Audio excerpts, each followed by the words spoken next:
Hello children, today we will do section B in our revision portion. Okay, answer in 2-3 sentences and 3-4 sentences.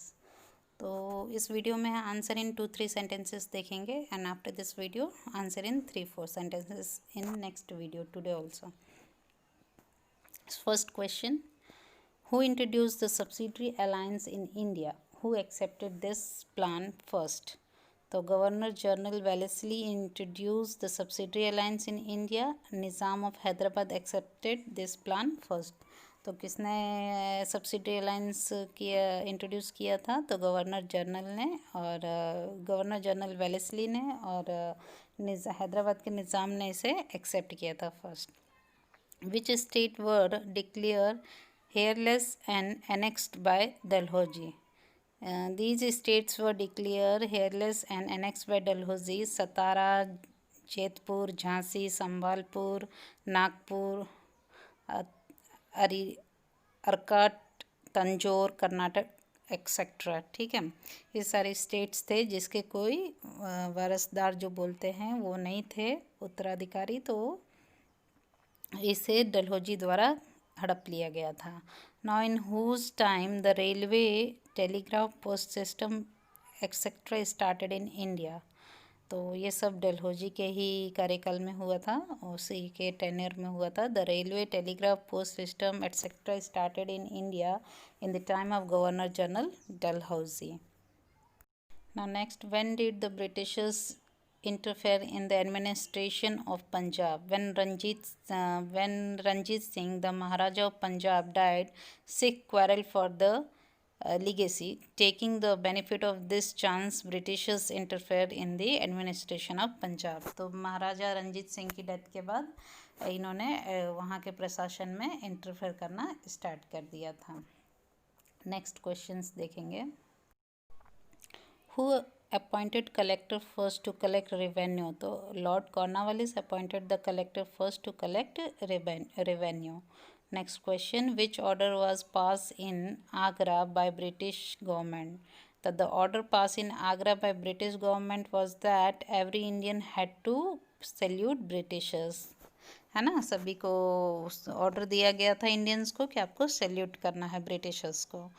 Which commodities were exported from India? The commodities like jute, wool, silk, cotton, clothes, muslin of Dhaka, saltpeter, salt, lump, etc. were exported from India.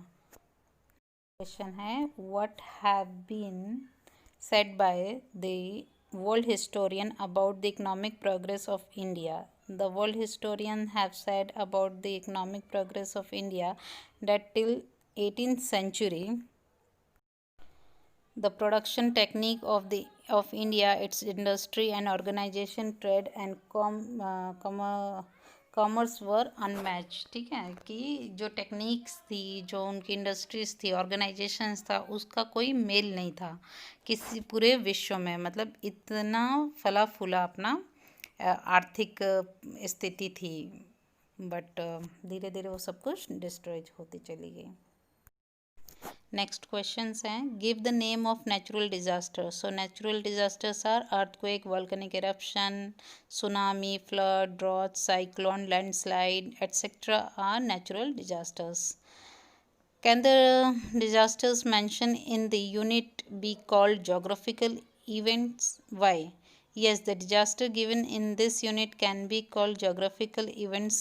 Earthquake, volcanic eruption, tsunami, flood, drought, landslide are disasters which occur in the surface of the earth. So this can be called geographical event. है ना, ये सब कुछ अर्थ पे होता है, इसलिए इसको geographical event कह सकते हैं. What is an earthquake? Earthquake क्या है?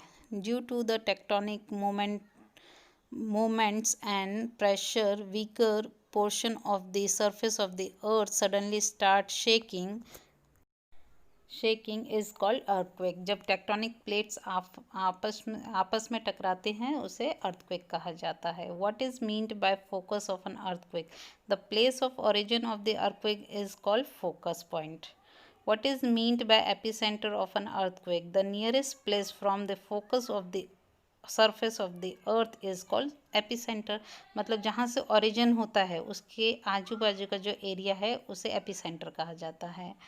What information can be known from the seismograph? हमें seismograph से क्या पता चलता है? तो seismograph record the earthquake, the location of its focus and intensity can be known from this record. हमें earthquake का जो pressure है ये सब seismograph से पता चलता है. What are the types of earthquake? There are 3 types: volcanic, tectonic and plutonic. Okay, तो ये 3 types हो गए. Next question. Which are the main reason for the volcanic eruption? The high temperature in the interior of earth, formation of liquid magma, formation of gases and water vapor, upwards flow of the magma towards the surface. ये सारे reasons है. high temperature होना, magma का liquid form में create होना, gases का pressure बढ़ना, तो ये सब की वजह से क्या होता है? volcanic eruption होता है. How is a volcanic mountain formed?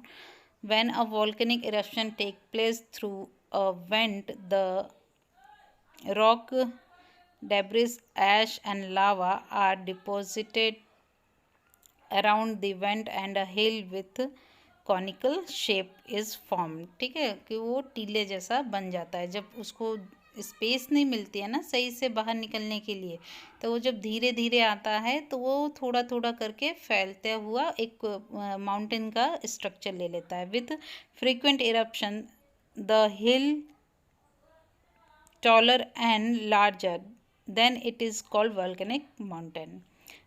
Which are the type of volcanic mountain? Active mountain, dormant volcanoes, active volcanoes and extinct volcanoes. ये 3 types हैं. What is meant by tsunami? अभी tsunami क्या है? Due to volcanic eruption or an earthquake within the areas, powerful waves of excessive ledges and usual length of form, this is called tsunami. क्या है? जब बहुत ज़्यादा सी के अंदर अर्थक्वेक का मोमेंट होता है ना, तो उसकी वजह से जो हाई प्रेशर में जो वेव्स होती हैं उसे सुनामी कहा जाता है. What is flood? Which area is affected the most by flood? Due to heavy rain in the upper river valley to क्या ब्रास्टिंग ऑफ अ डैम और due to expensive melting of snow the wave through the river called flood.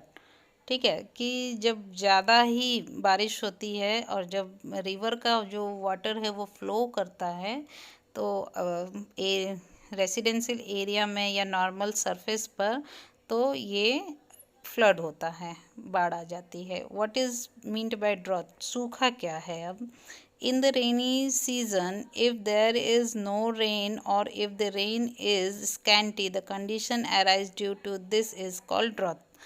जब बारिश के season में बारिश कम हो जिस area में, तो वहाँ पे सूखे की स्थिति आ जाती है. What is meant by forest fire? In dense forest, a fire breaking out become of friction among the tree due to wind or by lighting or any other reason, it is called forest fire. Last question. In which area do the landslide occur frequently? Why? Landslide occur frequently in the region of heavy rain in the seismic zone. ठीक है कि जो landslide कहाँ पे होता है? जहाँ पर बारिश कंटिन्यू होती रहती है, तो ऐसे एरिया में या जहाँ पे हैवी रेनफॉल होता है तो लैंडस्लाइड होता है. तो यहाँ पर चिल्ड्रन हमारा सेक्शन बी का आंसर इन 2-3 सेंटेंस कंप्लीट होता है. आज एक और वीडियो आएगा जिसमें आंसर इन 3-4 सेंटेंस होगा. तो हमारा यहाँ पे सेक्शन बी फिर कंप्लीट हो जाएगा नेक्स्ट वीडियो के साथ. ओके, तो एक और वीडियो देख लीजिए.